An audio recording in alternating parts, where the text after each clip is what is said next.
Halo Sobat Matematik, kembali lagi bersama kami. Dan pada kali ini kita akan mempelajari materi tentang peluang.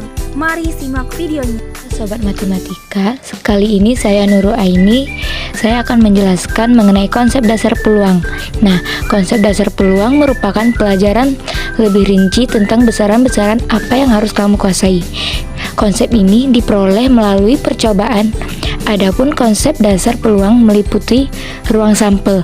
Nah, yang pertama, ruang sampel. Ruang sampel adalah himpunan semua kemungkinan hasil yang didapatkan dari suatu percobaan. Ruang sampel biasanya dinyatakan sebagai S.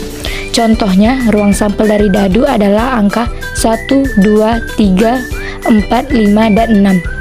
Nah, adapun yang kedua, titik sampel. Titik sampel adalah bagian dari ruang sampel. Contohnya adalah saat kamu atau kita melemparkan satu buah dadu, salah satu kemungkinan angka yang akan keluar adalah 4. Kita perhatikan contoh soal berikut. Dari seperangkat kartu Bright akan diambil satu kartu secara acak. Nah, tentukan ruang sampel percobaan tersebut. Pembahasannya, dalam seperangkat kartu Bright ada 4 jenis kartu, yaitu hati, sekop, wajik, dan keriting. Masing-masing kartu terdiri dari 13 kartu, yaitu as sama king. Dengan demikian, ruang sampelnya adalah 4 kali 13 sama dengan 52 kartu. Nah, ada peluang selanjutnya yaitu pengertian peluang klasik. Nah, peluang klasik adalah peluang pertama yang dipelajari oleh para matematikawan di abad ke-17 dan 18. Semua kejadian yang akan terjadi ditentukan melalui ruang sampel. Pada peluang jenis ini, semua kejadian diasumsikan memiliki peluang yang sama untuk terjadi. Nah, misalnya, kita mengambil satu kartu, masing-masing kartu yang kita ambil memiliki peluang yang sama, yaitu 1/52. Nah, untuk menentukan peluang kejadian A, kita harus membandingkan antara banyaknya kejadian A dan banyaknya keluaran pada ruang sampel. Secara matematis, kejadian A ditulis sebagai berikut.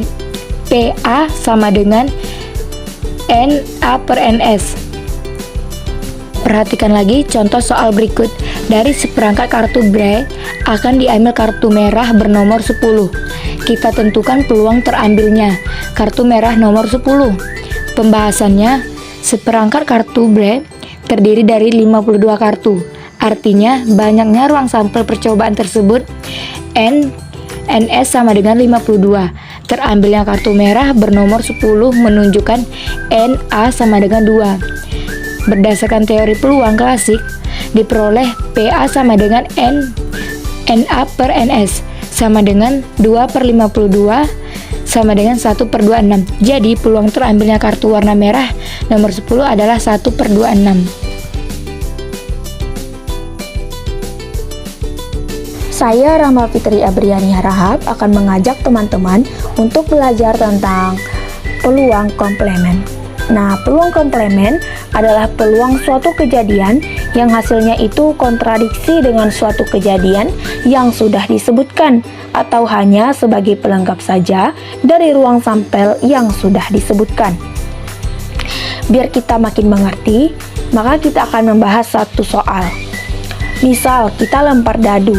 Kemudian, PA-nya itu peluang mata dadu muncul bilangan prima. Maka, PA-nya adalah 1, 2, 3, dan 5. Nah, dari sini berarti peluang komplemennya itu yang muncul bukan angka prima, melainkan PA-nya adalah 4 dan 6. Dengan begitu, kita bisa ambil kesimpulan kalau PA ditambah PAC atau tambah peluang komplemen itu hasilnya 1. Lah, kok 1? Nah, 1 itu berasal dari peluang kejadian ditambah peluang komplemen. Kalau kita ambil contoh dari kasus dadu bilangan prima tadi, maka penguraiannya adalah seperti ini. 4/6 ditambah 2/6 sama dengan 1. Nah, setelah kita memahami komplemen peluang, maka kita harus mempelajari frekuensi harapan suatu kejadian.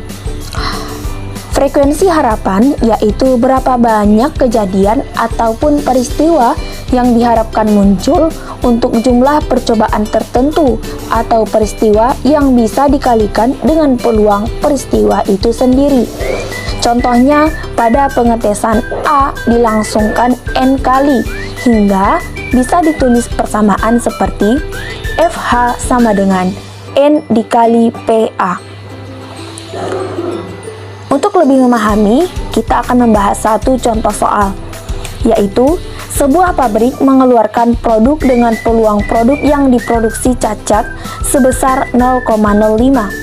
Andaikan hasil produksinya 2000 barang, maka tentukanlah banyak produk yang diperkirakan cacat. Untuk penyelesaiannya, kita ketahui bahwa PA adalah 0,05 dan N adalah 2000. Maka, untuk mencari frekuensi harapan, yaitu PA dikali dengan N.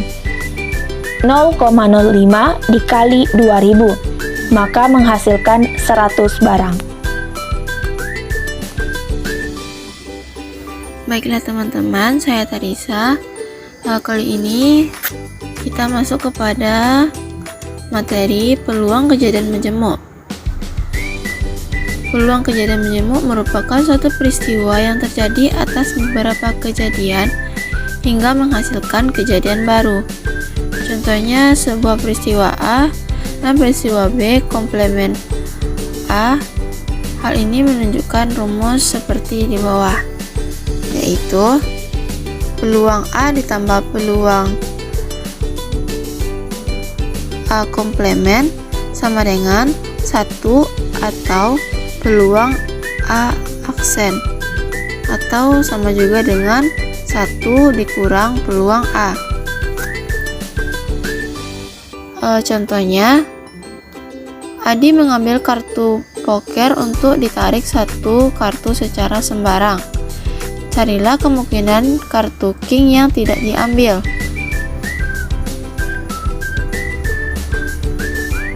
Nah, sekarang peluang dari A-nya sama dengan 0,5. Jumlah kartunya yaitu 2000. Maka FH-nya sama dengan peluang A dikali N, sama dengan 0,05 dikali 2000 sama dengan 100 barang. Maka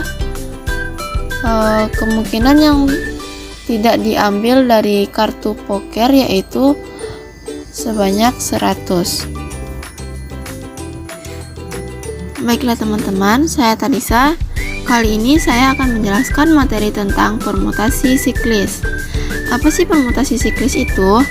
Permutasi siklis merupakan permutasi yang cara penyusunannya melingkar, sehingga banyaknya penyusunan N untuk yang berlainan dalam lingkaran. Dapat dituliskan dengan mutasi N per N sama dengan N dikali N kurang 1 dikali N kurang 2 dikali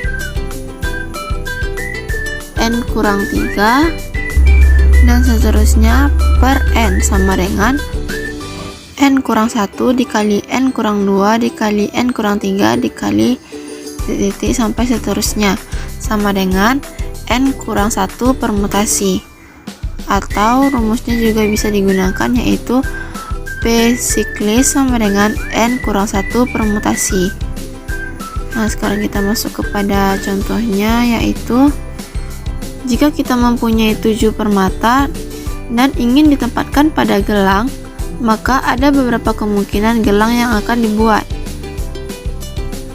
Maka cara yang kita gunakan yaitu 7 dikurang 1 permutasi per 2 sama dengan 6 permutasi per 2 sama dengan 360 cara.